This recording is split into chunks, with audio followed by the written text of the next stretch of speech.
நம் மக்கள் நீதி காக்கும் பல உண்மை வெளிச்சம் ஆகும் தமிழ் மக்கள் மனதில் என்றும் உலகத் தமிழர்களுக்காக உலாவரும் உங்கள் உலகநேசன் காணத் தவறாதீர்கள்.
ஆனால் இவன் முடிக்கும் என்றாய்ந்து அதனை அவன் கண் விடல். அவ்வாறாக திருவள்ளுவர் ஐயா திரு பாலன் அவர்களை தேர்ந்தெடுத்திருக்கிறார். நாம் தேர்ந்தெடுப்பதில்லை, அது அத்தனையும் இறைவன் செயல். நாம் ஒரு கருவியலாக செயல்படுகிறோம். அந்த வகையில் திருவள்ளுவர் ஐயா அவர்களை தேர்ந்தெடுத்திருக்கிறார். இது அவர் செய்த முதல் சிலை அல்ல, ஏற்கனவே ஒரு சிலை செய்திருக்கிறார். அதனை விஜிபி ஐயா அவர்கள் ரொம்பவும் ஆசையோடு பெற்றுக்கொண்டு விட்டார். அதை பார்த்து தான் கேட்டேன், கொடுக்கல. அந்த சிலை தான், இதே சிலை தான். ஆனால் விஜிபி ஐயா அவர்கள் கேட்டுக்கொண்டே இருக்கிறார், இதற்கு இதே மாதிரி ஒன்று கொண்டு வேண்டும் என்று சொல்லி கேட்டுக்கொண்டே இருக்கிறார். இருந்தாலும் பல கடினமான உழைப்புகளின் காரணமாக, பல்வேறு தரப்பினரது கடினமான உழைப்பின் காரணமாக இந்த விழா 1/5/2018 அன்று நடக்கவிருக்கிறது. அது என்ன சிறப்பு என்றால், உழைப்பாளர் தினத்தன்று இந்த விழா நடக்கவிருக்கிறது. அத்தனை உழைத்தவர்கள் அத்தனை பேருக்கும் இது பாராட்டு. ஐயா அவர்கள், நம்ம ஐயா முதல்ல பேசுனாங்க, அவங்க சொல்லும்போது நம்ம ஊரை பற்றின்னு சொல்லிகிட்டு இருந்தார். எல்லாருமே சொன்னாங்க. அதெல்லாம் கேட்கும்போது ஒரு சினிமா படம் தான் என்ன வருது, எந்த ஊர் சென்றாலும் நம்ம ஊரை போலாகுமான்னு. ஆகையால் இந்த சிறப்பு அவங்கவுங்களுடைய தாய் மண்ணினுடைய நினைவு அடிமனசிலிருந்து பொங்கி வரக்கூடிய ஒரு உணர்வு. அந்த உணர்வின் காரணமாகத்தான் நீங்கள் அனைவரும், நாம் அனைவரும் அவர்களுடன் இன்று இணைந்திருக்கிறோம். தமிழ் மண், அது இங்கே இருந்தாலும் சரி, ஆப்பிரிக்காவில் இருந்தாலும் சரி, பர்மாவில் இருந்தாலும் சரி, மலேசியாவில் இருந்தாலும் சரி, தமிழ் மண், தமிழை பேசக்கூடிய மண். அங்கே அந்த உணர்வு எங்கே இருந்தாலும் தொடர்ந்து வந்து கொண்டே இருக்கும். ஐயா அவர்கள் பல்வேறு சிரமங்களுக்கிடையே இந்த விழாவினை நடத்தி கொண்டிருக்கிறார் என்பதை நான் உளமாற அறிவேன். அம்மையார் அமர்ந்திருக்கிறார். அதாவது ஹார்ட் அட்டாக் ஆகி அதிலிருந்து வெளிப்பட்டு இந்த விழாவில் கலந்து கொண்டிருக்கிறார். அந்த மன உளைச்சலில் ஆளானவர் அவர். அந்த மன உளைச்சலுடன் இந்த விழாவை நடத்தி கொண்டிருக்கிறார் என்றால் அவருடைய, அதாவது வல்லபாய் பட்டேலை சொல்லுவாங்க இரும்பு மனிதர்னு, அது மாதிரி அடுத்த ஒரு இரும்பு மனிதர். அவருடைய வாழ்வு நோய் நொடியின்றி பல்வேறு ஆசைகளுடன் தொடர்ந்து நடத்தி வர வேண்டும். அவருடைய மகனார் இங்கே இருக்கிறார், அவரும் அவர் பின் தொடர்ந்து வந்து கொண்டிருக்கிறார். இத்தகைய ஒரு குடும்பத்தை காண்பதே ஒரு பெரிய ஒரு விஷயம். நான் அவர் என்கிட்ட பேசும்போதெல்லாம் ரொம்ப ரொம்ப முக்கியமாக அவங்க மாமாவை பற்றி அடிக்கடி சொல்லுவார், அவங்க அப்பாவை பற்றி அடிக்கடி சொல்லுவார். அவர் தகப்பனார் எப்படி இவரை வழி நடத்தினார், அவருடைய மாமா எப்படி வழி நடத்தினார் என்பதை ரொம்பவும் உணர்ச்சி பூர்வமாக கூறுவார். அப்பேற்பட்டவர் இந்த விழாவிலே இந்த நிகழ்விலை நிகழ்த்தி கொண்டிருப்பது நாம் எல்லோரும் அடைந்திருக்கும் பெரிய பெருமை. அதுக்கு உறுதுணையாக மியான்மரில் வந்திருக்கக்கூடிய திரு அப்பாவு அவர்களையும் திரு பார்த்திபன் அவர்களையும் மனமாற உளமாற வாழ்த்தி அவர்கள் மேலும் மேலும் சிறந்து வாழ இறைவனை வேண்டுகின்றேன். ஐயா சண்முகநாதன் அவர்களும் ஐயா மதுரை மாவட்ட தலைவர் அவர்களும் உறுதுணையாக இருந்து செயல்படுவது மிக மிக மிக மகிழ்ச்சியாக இருக்கிறது. இதை போல் பர்மாவில் நிறுவியது போல் மேலும் பல தமிழ் பேசும் இடங்களில் திருவள்ளுவரின் பறைசாற்றக்கூடிய வகையில் அவர் சிலையை நிர்மாணம் பண்ணக்கூடிய பேரு திருவள்ளுவர் ஐயா அவர்கள் நமது ஆர்ய பாலன் அவர்களுக்கு வழங்க வேண்டும் என்று வேண்டி விடைபெறுகிறேன். நன்றி, வணக்கம்.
பெரியவர்களே,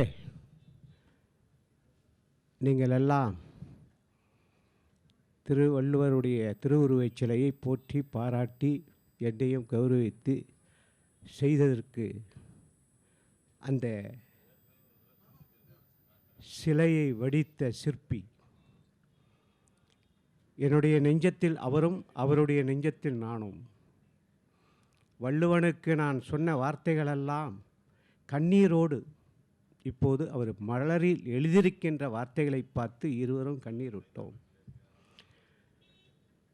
அவரை நீங்கள் எல்லோரும் கரகோஷத்தோடு இங்கு சான்றோர்கள் அந்த சிலை உயிர்ப்பித்ததற்கு அந்த கைவண்ணம் என்று சொன்னனே, கைவண்ணம் மட்டுமல்ல, கருங்கல்லுடைய தரத்தையும் ஐயா வாசுவேதி கணபதி சபதியார் சொல்லிக் கொடுத்த அந்த குருபக்தியோடு விஸ்வகர்மானா யார் என்பதை நிரூபித்து அந்த சிலைக்கு உயிரோட்டம் கொடுத்த சிற்பி திருமிகு மகாதேவன் ஐயா அவர்களை மேடைக்கு அழைக்கின்றேன். உங்கள் எல்லோருடைய கரகோஷத்தோடு அவர்கள் அந்த தேதியில் அவருடைய இளைய மகனுக்கு திருமணம் இருக்கின்ற காரணத்தினாலும் அவருடைய மருமகளுக்கு சீமந்தம் இருக்கின்ற காரணத்தினாலும் அவர்கள் சார்பாக நான் அவர்களுக்கு இந்த நிர்வாகம் கொடுக்கின்ற விருதினை பெற்றுக்கொண்டு பெரும் விழாவில் அவர்களுக்கு நான் சமர்ப்பிப்பேன். இப்போது அவர்களுக்கு பொன்னாடை அணிவித்து உங்கள் எல்லோருடைய கரகோஷத்தோடு அவர்களை வாழ்த்தி சிறப்பிக்குமாறு மிக பணிவோடு கேட்டுக்கொள்கின்றேன்.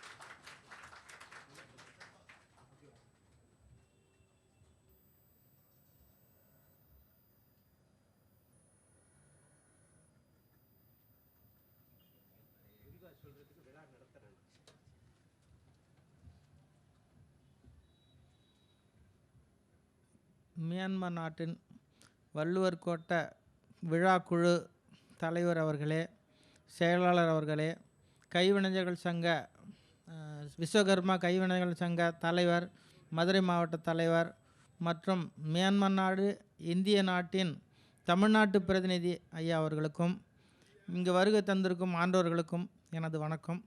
இந்த சிலையை செய்து மியான்மர் நாட்டிற்கு அனுப்பியவன் என்ற முறையில் பெருமைப்படுகிறேன். அது சம்பந்தமாக ஒரு சில வார்த்தைகள் கூற கடமைப்பட்டுள்ளேன். இந்த சிலையை செய்ய 1995 என்று நினைக்கிறேன் ஐயா அவர்கள் என்னுடைய கலை ஆர்வத்தை தெரிந்து என்னிடம் வந்து மியான்மர் நாட்டிற்கு ஒரு சிலை, திருவள்ளுவர் சிலை செய்ய வேண்டும் என்று பணித்தார்கள். அப்பொழுது அவர் அங்கே மியான்மர் நாட்டிற்கு சென்றிருந்ததும் அங்கிருந்து இங்கு வந்ததும் அங்கே ஒரு விழாவுக்கு செல்லும்போது இந்த சிலை வடித்து தரும்படி அவரிடம் அந்த மியான்மர் நாட்டினர் கேட்டுக்கொண்டதும் அனைத்து விவரங்களையும் கூறி என்னிடம் இந்த சிலையை செய்ய பணித்தார்கள். நானும் அவரும் சிலை சம்பந்தமாக உரையாடி இருக்கும்போது அவருடைய சந்தோஷத்தில் ஒரு வார்த்தையை கூறினார்கள். இந்த சிலையை செய்து மியான்மர் நாட்டிற்கு அனுப்பினால் நம் சமுதாயமே பெருமையடையும் என்று ஒரு வார்த்தை கூறினார்கள். அந்த நேரத்தில் எனக்கு சற்று ஒரு சங்கடம் ஏற்பட்டுவிட்டது. ஐயா அவர்கள் விஸ்வகர்மா சங்க தலைவராக இருக்கிறார்கள் என்பது எனக்கு தெரியும். அந்த சூழ்நிலையில் நான் ஆமாம் என்று சொல்லிவிட்டால் நான் பொய் சொன்னவனாக ஆகிவிடுவேன். இல்லை என்று மறுத்தாலும் அவருக்கு விவரம் சொல்ல வேண்டிய சூழ்நிலை. அதில் சங்கடப்பட்டு கொண்டு ஐயா, நான் அந்த சமுதாயத்தில் இல்லை என்றாலும் நான் ஒரு ஏழை விவசாய குடும்பத்தில் பிறந்தவன். என்னுடைய தகப்பனார் வன்னியர் இனத்தை சேர்ந்தவர். இதுதான் என்னுடைய உண்மை ஐயா என்று கூறும்போது, கலைஞனுக்கு ஜாதி ஏது மதம் ஏது, உன்னுடைய திறமையை தான் நான் பார்க்கிறேன் ஒழிய ஜாதி மதத்தை நான் பார்க்கவில்லை. அதனால் இந்த சிலை நீ இந்த உண்மையை சொன்னதனால் நீ தான் செய்ய வேண்டும் என்று ஆணித்தரமாக என்னிடம் உரைத்து இந்த சிலையை செய்யும்படி பணித்தார்கள். அதன் பிறகு அவர்கள் பட்டப்பாடை விவரமாக விவரிக்க முடியாது. ஒவ்வொரு வாரமும் வண்டி எடுத்துக்கொண்டு அங்கே மாமல்லபுரம் இருசக்கர வாகனத்தில் ஒவ்வொரு வாரமும் அங்கே வருவார்கள். அவருடைய உள்ளத்தில் இருந்ததும் என்னுடைய உள்ளத்தில் இருந்ததும் இரண்டையும் கலந்து அதை நேர்த்தியாக செய்ய வேண்டும் என்ற ஒரே நோக்கத்தில் செய்து முடித்தோம். அது நன்றாக செய்திருக்கிறேனா இல்லையா என்பது எனக்கு தெரியாது. நன்றாக செய்ய வேண்டும் என்று மட்டும்தான் நாங்கள் நினைத்தோம். அது நன்றாக அமைந்ததா இல்லையா என்பதை கலைஞராகிய நீங்கள் தான் சொல்ல வேண்டும் என்பதை கூறி விடைபெறுகிறேன். நன்றி, வணக்கம். பிறந்தோம் தமிழனாக,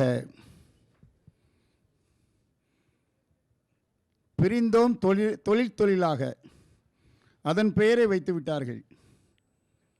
ஆனால் தமிழனாகவே வாழுகிறோம், தொழிலால் பிரிந்தோம். இப்போது தமிழனாகவே இணைய வேண்டிய நேரம் வந்துவிட்டது.